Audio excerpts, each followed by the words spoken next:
हाँ जी, तो स्टूडेंट्स ये रही हमारी प्रॉब्लम नंबर 3.34 जिसमें वो कहते हैं फाइंड कीजिए आई नॉट की वैल्यू को यूजिंग थेवेनिन्स थ्योरम, यानी कि थेवेनिन्स थ्योरम का इस्तेमाल करते हुए इस डायग्राम में से। ठीक है जी, ये आई नॉट आपको नज़र आ रही है। तो बच्चों थेवेनिन्स थ्योरम असल में कहता क्या है? थेवेनिन्स थ्योरम का जो फर्स्ट स्टेप है वो ये है कि थेवेनिन्स थ्योरम के अकॉर्डिंग सबसे पहला स्टेप हमारा ये होता है कि हमने जो हमारी आउटपुट वाली बच्चों जो वायर होती है ना, उसको कट कर देना होता है अपने मेन सर्किट में से। ठीक है जी, और उसकी जगह ओपन टर्मिनल वोल्टेज लगा देने होते हैं, ओपन सर्किट वोल्टेज। तो लिहाजा ये मेरी देखें यहाँ पे ये इस सर्किट के अंदर आउटपुट वाली वायर है, इसको मैं यहाँ पे कट लगा दूंगा। ठीक है जी, इस वायर को बीच में से कट कर दूंगा। तो इस सर्किट को अब मुझे दोबारा से रीड्रा करना होगा, तो मुझे थोड़ा टाइम दें। तो ये आप देख सकते हैं तकरीबन हमारा फर्स्ट स्टेप जो है वो डन होने वाला है। हमने क्या किया, उस वायर को यहाँ से रिमूव कर दिया और वहाँ पे आप जैसा कि उसने कहा था थेवेनिन्स ने कि वहाँ पे आपने ओपन टर्मिनल्स लगा के वीओसी वोल्टेज मेंशन कर देने हैं। तो यहाँ पे इस तरह से ये वीओसी वोल्टेज मेंशन कर दिया हमने। अब बच्चों ये वोल्टेज हमें मालूम करने होंगे, यही हमारा पहला काम है। तो देखें यहाँ पे जो मुझे ज़्यादा इजी लग रहा है ना, वो यहाँ पे दो चैप्टर्स का यहाँ पे कॉम्बिनेशन का कंसेप्ट है। अगर आपने सही तरीके से वो चैप्टर समझें तो आप इजीली कर सकते हो। चैप्टर 2 और चैप्टर 3 यहाँ पे एक तो लूप एनालिसिस का कंसेप्ट लग रहा है। ठीक है, तो लिहाजा बच्चों देखो असल में ये जो वायर है ये यहाँ सेंटर से ओपन है। ठीक है जी, हम चाहें तो इस इक्वेशन लिखने के लिए इसको क्लोज करके ऐसे लूप वाइज ले सकते हैं, वो मसला नहीं होता, लेकिन इसमें से करंट को फ्लो नहीं करवा सकते। ठीक है जी, ये एक इसकी कह लें कि यहाँ पे कंडीशन होती है। तो लिहाजा आपको पता है ये एक सिंगल लूप है, क्योंकि इसमें तो करंट मेरा फ्लो करेगा ही नहीं, ये एक ही लूप है सारा, और ये ऊपर वाला एक लूप है। तो मैं पहले तो दो करंट्स ले लेता हूँ दोनों लूप्स के अंदर। ठीक है जी, यानी लूप एनालिसिस लगा रहा हूँ। यहाँ पे मैंने एक करंट को फ्लो करवा दिया क्लॉकवाइज डायरेक्शन में I1 के नाम से, क्योंकि आपको पता लूप एनालिसिस में हमेशा हम क्लॉकवाइज डायरेक्शन में करंट्स लेते हैं। और यहाँ पे एक करंट फ्लो करवा दी मैंने I2 के नाम से। ठीक है जी, अब ज़रा गौर कीजिएगा, दोनों लूप्स की करंट्स की वैल्यूज़ मिलती हुई दिखाई दे रही हैं यानी उनकी वैल्यूज़ मिलती हुई दिखाई दे रही है। उसकी रीज़न देखें, I1 के लूप के अंदर भी एक करंट सोर्स लगा हुआ है, I2 के लूप के अंदर भी एक करंट सोर्स लगा हुआ है, और वो भी साइडों पे लगा हुआ है, यानी कि सेंटर में नहीं आ रहा जो सुपर लूप की कंडीशन बना रहा हो। डैट्स वाई साइडों पे होने की वजह से आपको वैल्यूज़ मिल जाएंगी। देखिए पहले नंबर पे I1 की वैल्यू जानते हैं कितनी है।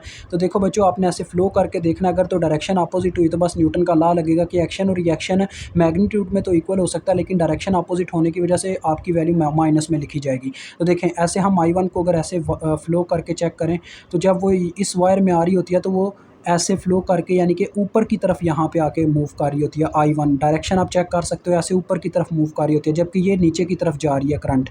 तो दोनों की डायरेक्शन अपोजिट, डैट्स वाई दोनों की मैग्नीट्यूड तो सेम होगी, लेकिन डायरेक्शन अपोजिट होने की वजह से I1 माइनस में आ जाएगी। ठीक है जी, ये बस इतना कंसेप्ट था। ऐसे ही अब आप I2 की वैल्यू भी चेक कर लो। तो देखो I2 को ऐसे फ्लो करके चेक करें, तो जब वो अपने करंट सोर्स के पास जाती है तो वो भी ऐसे राइट साइड को मूव कर रही होती है, और ये भी राइट साइड को मूव कर रही है, दोनों की डायरेक्शन सेम है, तो लिहाजा वैल्यू एग्जैक्ट सेम आ जाएगी। ठीक है, बस ये इतना सा कंसेप्ट था। I2 भी मालूम हो गया, I1 भी मालूम हो गया।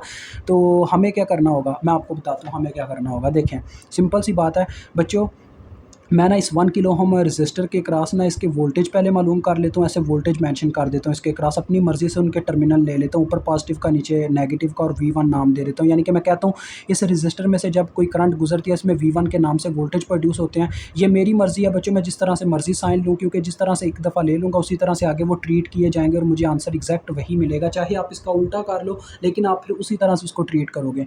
अब बच्चों मैं पहले V1 वोल्टेज मालूम कर लेता हूँ। अकॉर्डिंग टू ओहम्स लॉ आपको पता है V is equal to IR होता है, यानी कि जब किसी रजिस्टर में से करंट गुजरती है उसमें वोल्टेज पैदा होते हैं। तो लिहाजा यहाँ पे देखें इस 1 किलो ओम के रजिस्टर में से सिर्फ I1 करंट गुजरती है तब इसमें वोल्टेज प्रोड्यूस हो रहे हैं, क्योंकि ये एक साइड पे लगा हुआ और ये I1 के लूप का हिस्सा है। तो लिहाजा रेजिस्टेंस पहले नंबर पे हम लिख लेंगे, फिर करंट लिखेंगे। उसकी रीज़न IR लिखना है ना, पहले रेजिस्टेंस मैंने इसलिए लिखी है, करंट बाद में इसलिए लिख रहा हूँ क्योंकि करंट के साथ बच्चों साइन वो आता है जिस टर्मिनल में करंट एंटर कर रही होती है वोल्टेज के। तो देखिए करंट अपनी डायरेक्शन के अकॉर्डिंग इसके पॉजिटिव टर्मिनल में एंटर करती है V1 के, क्योंकि V1 वोल्टेज हम निकाल रहे हैं तो पॉजिटिव टर्मिनल में एंटर कर रही है, डैट्स वाई ये प्लस में पुट की जाएगी, अदरवाइज हम माइनस में पुट करते अगर माइनस में एंटर कर रही होती। तो 1 के इंटू -1 मिली वैल्यू पुट हुई, तो ये आपके पास देखें मिली और किलो कट जाएंगे और ये आपके पास बराबर आ गए -1 वोल्ट के। ठीक है जी बच्चों, अब बच्चों हम इक्वेशन लिखेंगे वीओसी के लिए, वो कैसे लिखते हैं ये आपको अब कंसेप्ट होना चाहिए।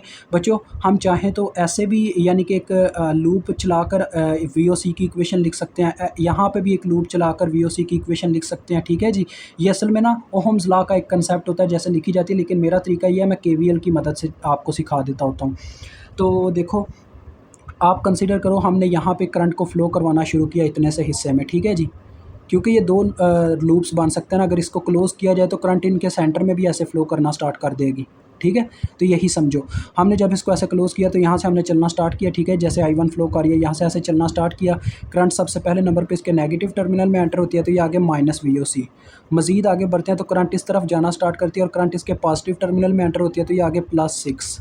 मज़ीद आगे गए तो करंट इसके भी पॉजिटिव टर्मिनल में एंटर होती है, तो ये आगे +V1 और इज़ इक्वल टू में आ गया 0, क्योंकि हम वहीं पे वापस आ गए वीओसी पे जहाँ से चलना स्टार्ट किया था। तो ये इसकी इक्वेशन वीओसी की ऐसे आ जाती है। बच्चों अगर आप वहाँ पे देखो ना, किसी सॉल्यूशन से जाके इसको समझने की कोशिश करो, तो वहाँ पे आपको पता है क्या, ये इक्वेशन डायरेक्ट लिखी दिखाई देगी जैसे मैंने लिख दी है, लेकिन ऐसे कोई समझाएगा नहीं जैसे आपको समझाया। असल में ना ये ऐसे बच्चों हम आप अपने माइंड में ये चीज़ ऐसे ड्रा कर लेते हैं, यानी जैसे हमने ये बना रखा है ना, हम ऐसे इनके ना वोल्टेज मेंशन कर लेते होते हैं अपने ज़हन में, यानी कि हर एक चीज़ के वोल्टेज चाहिए थे, तो इसीलिए मैंने V1 निकाल लिए थे। सेंटर में VOC ऐसे हम क्लोज़ कर लेते हैं थोड़ी देर के लिए, तो ऐसे एक लूप बन जाता होता है। अब यहाँ पे हम एक क्लॉकवाइज़ डायरेक्शन में करंट ले लेते होते हैं अपने माइंड के अंदर और ऐसे उसकी फिर इक्वेशन लिखते हैं। देखें यहाँ पे हमने चलना स्टार्ट किया था -VOC, फिर +6, फिर आगे पॉजिटिव में एंटर तो +V1, फिर इज़ इक्वल टू 0। तो ये आपके माइंड का हिस्सा है जिसे आपने क्वेश्चन के अंदर नहीं ड्रा करना, ठीक है, समझ रहे हो। तो VOC देखें दूसरी जानिब जाके प्लस हो गया और इस साइड रह गया 6 + V1, तो 6 + V1 यानी कि V1 की वैल्यू तो -1 है, तो प्लस इंटू -1 आ जाएगा, तो V1 VOC की वैल्यू आपके पास 5 वोल्ट आ गई। अब बच्चों आपने VOC तो निकाल लिया, ये आपका था फर्स्ट स्टेप, ठीक है जी। फर्स्ट के सेकंड स्टेप जो भी कह सकते हो, फर्स्ट स्टेप वैसे बनेगा। दूसरा स्टेप बच्चों का आपको पता क्या होता है, आर थेवेनिन्स को मालूम करना। वो हम कैसे मालूम करते हैं, जो हमने सर्किट कट लगाकर बनाया होता है उसमें हम तमाम यानी कि सोर्सेज़ को शट डाउन कर देते हैं। जो करंट सोर्सेज़ और वोल्टेज सोर्सेज़ होते हैं वो तमाम के तमाम शट डाउन कर दिए जाते हैं, और जहाँ पे VOC मेंशन की गई होती है वहाँ पे हम क्या मेंशन कर देते हैं, वहाँ पे हम मेंशन कर देते होते हैं अपना आर थेवेनिन्स, ठीक है जी। तो आपके सामने अभी ड्रा होगा, तो ज़रा गौर से देखिएगा बच्चों। आपको पहले ही बताता चलूँ बच्चों, जब करंट सोर्सेज शट डाउन होते हैं ना, तो वो एज ओपन सर्किट के तौर पे वर्क करते हैं इस तरह से, ठीक है जी। और जब ये आपके वोल्टेज सोर्सेज यानी कि पावर ऑफ होते हैं, तो वो एज शॉर्ट वायर के तौर पे वर्क करते हैं, यानी एक ऐसी वायर जिसकी रेजिस्टेंस 0 होती है, ठीक है जी, उनकी तौर पे वर्क करते हैं। तो लिहाजा आर थेवेनिन्स की वजह से फिर हमारे पास सर्किट कुछ इस तरह से ड्रा होगा। देखिए ऊपर है, यानी कि करंट सोर्स इससे रिप्लेस हो गया। वैसे ये ड्रा करने का फ़ायदा कौन नहीं है, क्योंकि एक ऐसी वायर जिसकी रेजिस्टेंस है ही कौन नहीं, उसको ड्रा करने का फ़ायदा नहीं होता। तो वो मैं बस आपको समझाने के लिए ड्रा कर रहा हूँ, ठीक है जी, और मेरा कोई मकसद नहीं है। जहाँ पे VOC था बच्चों, वहाँ पे अब आर थेवेनिन्स मेंशन हो जाएगा। ये देखें, ये VOC वाला पॉइंट है, यहाँ पे आर थेवेनिन्स आ जाएगा।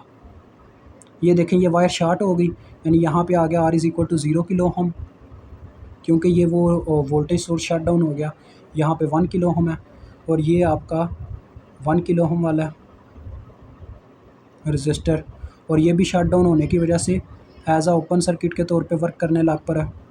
अब मैं आपको बताता हूँ बच्चों कि ज़रा गौर कीजिएगा, ये 1 किलो ओम का जो एक टर्मिनल है वो यहाँ पे कनेक्ट हो रहा है 0 किलो ओम के साथ, ठीक है जी, लेकिन वो दूसरी साइड से ओपन है, तो लिहाजा इसके होने या ना होने से कोई फ़र्क नहीं पड़ रहा। और बाकी तरफ अगर देखा जाए तो 1 किलो ओम का ये वाला जो सिरा है वो दोनों ही तरफ से ओपन है, यानी यहाँ से भी डिसकनेक्टेड है, यहाँ से भी डिसकनेक्टेड है। तो यानी ये करंट सोर्सेज शट डाउन होने की वजह से इन्होंने क्या किया, इस 1 किलो ओम के रजिस्टर को ही ख़त्म कर दिया, यानी कि ये हो या ना हो कोई फ़र्क ही नहीं पड़ता। जब बच्चों 2 रजिस्टर के दरमियान एक टर्मिनल कॉमन होता है ना, एक टर्मिनल, तो वो सीरीज़ में होते हैं, और जब अपर और लोअर टर्मिनल दोनों कॉमन हो तो वो पैरेलल में होते हैं। लेकिन अगर ऐसा हो, सीरीज़ में तभी हो सकते हैं जब उनके दरमियान जो टर्मिनल कॉमन है वो सिर्फ उन्हीं 2 के दरमियान कॉमन हो, यानी कि किसी और के दरमियान कॉमन ना हो।